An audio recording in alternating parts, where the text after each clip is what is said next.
In Congress, July 4, 1776. The unanimous declaration of the 13 United States of America, when in the course of human events, it becomes necessary for one people to dissolve the political bands which have connected them with another, and to assume among the powers of the earth, the separate and equal station to which the laws of nature and of nature's God entitle them. A decent respect to the opinions of mankind requires that they should declare the causes which impel them to the separation. We hold these truths to be self-evident, that all men are created equal, that they are endowed by their Creator with certain unalienable rights, that among these are life, liberty, and the pursuit of happiness, that to secure these rights, governments are instituted among men, deriving their just powers from the consent of the governed, that whenever any form of government becomes destructive of these ends, it is the right of the people to alter or to abolish it, and to institute new.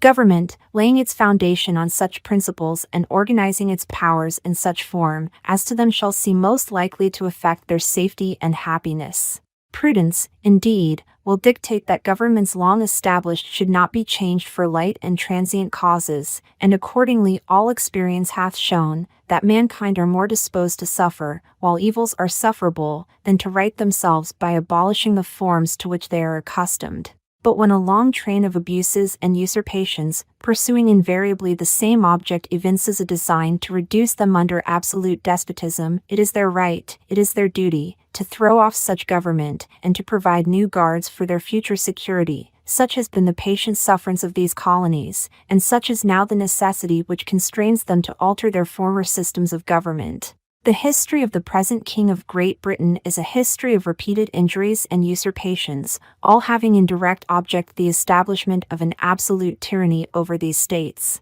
To prove this, let facts be submitted to a candid world. He has refused his assent to laws, the most wholesome and necessary for the public good. He has forbidden his governors to pass laws of immediate and pressing importance, unless suspended in their operation till his assent should be obtained, and when so suspended, he has utterly neglected to attend to them. He has refused to pass other laws for the accommodation of large districts of people, unless those people would relinquish the right of representation in the legislature, a right inestimable to them and formidable to tyrants only. He has called together legislative bodies at places unusual, uncomfortable, and distant from the depository of their public records, for the sole purpose of fatiguing them into compliance with his measures. He has dissolved representative houses repeatedly, for opposing with manly firmness his invasions on the rights of the people. He has refused for a long time, after such dissolutions, to cause others to be elected,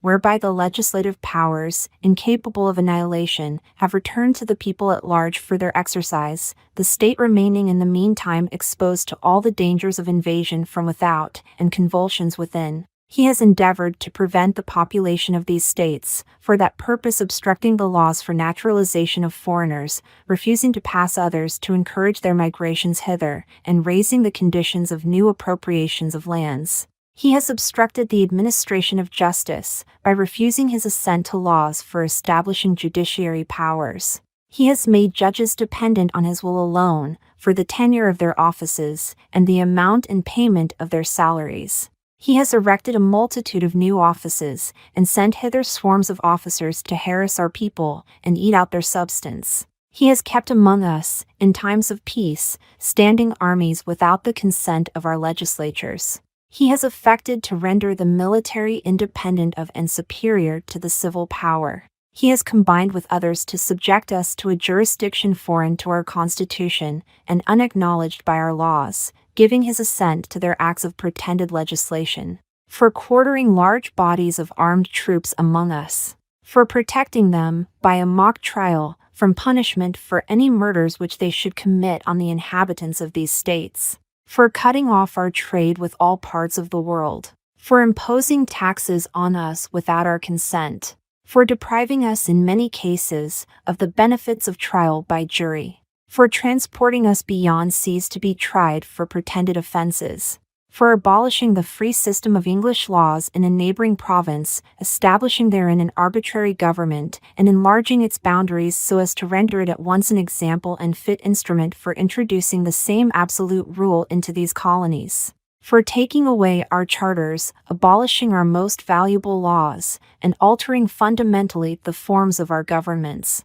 for suspending our own legislatures and declaring themselves invested with power to legislate for us in all cases whatsoever. He has abdicated government here by declaring us out of his protection and waging war against us. He has plundered our seas, ravaged our coasts, burnt our towns, and destroyed the lives of our people. He is at this time transporting large armies of foreign mercenaries to complete the works of death, desolation, and tyranny, already begun with circumstances of cruelty and perfidy scarcely paralleled in the most barbarous ages, and totally unworthy the head of a civilized nation. He has constrained our fellow citizens taken captive on the high seas to bear arms against their country, to become the executioners of their friends and brethren, or to fall themselves by their hands. He has excited domestic insurrections amongst us, and has endeavored to bring on the inhabitants of our frontiers, the merciless Indian savages, whose known rule of warfare is an undistinguished destruction of all ages, sexes, and conditions. In every stage of these oppressions we have petitioned for redress in the most humble terms. Our repeated petitions have been answered only by repeated injury. A prince whose character is thus marked by every act which may define a tyrant is unfit to be the ruler of a free people. Nor have we been wanting in attentions to our British brethren. We have warned them from time to time of attempts by their legislature to extend an unwarrantable jurisdiction over us. We have reminded them of the circumstances of our emigration and settlement here. We have appealed to their native justice and magnanimity, and we have conjured them by the ties of our common kindred to disavow these usurpations, which would inevitably interrupt our connections and correspondence. They too have been deaf to the voice of justice and of consanguinity. We must, therefore, acquiesce in the necessity, which denounces our separation, and hold them, as we hold the rest of mankind, enemies in war, in peace friends. We, therefore, the representatives of the United States of America, in General Congress, assembled, appealing to the Supreme Judge of the world for the rectitude of our intentions, do, in the name and by authority of the good people of these colonies, solemnly publish and declare that these united colonies are, and of right ought to be free and independent states, that they are absolved from all allegiance to the British Crown, and that all political connection between them and the state of Great Britain is and ought to be totally dissolved, and that as free and independent states, they have full power to levy war, conclude peace, contract alliances, establish commerce, and to do all other acts and things which independent states may of right do. And for the support of this declaration, with a firm reliance on the protection of divine providence, we mutually pledge to each other our lives, our fortunes, and our sacred honor.